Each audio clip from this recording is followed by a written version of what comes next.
In today's video, I'm going to teach you how to make a table in Notion.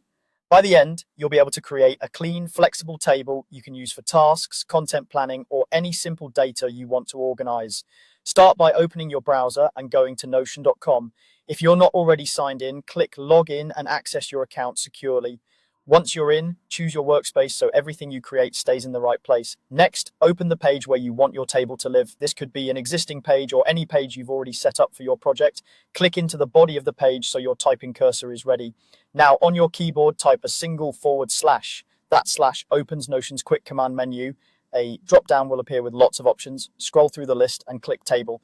If the list is long, just start typing the word table to filter the menu and select the table option faster.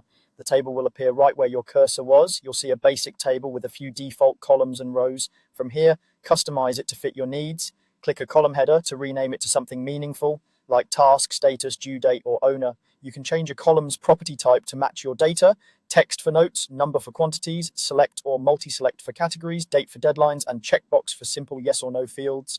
Add a new column by clicking the plus sign at the far right and remove or hide any column you don't need. Add rows with the new button at the bottom, or press enter when you're in the last row to create another one quickly.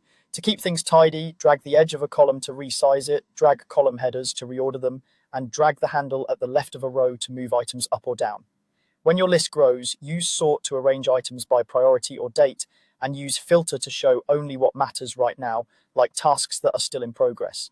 If you don't see the slash menu when you type, make sure you clicked into an empty block on the page and not the page title. Once your columns are set, start filling in the necessary information. Keep your labels consistent and adjust properties as your needs evolve. That way your table stays clear, accurate, and easy to maintain. Thanks for watching, and don't forget to like and subscribe for more straightforward Notion tips.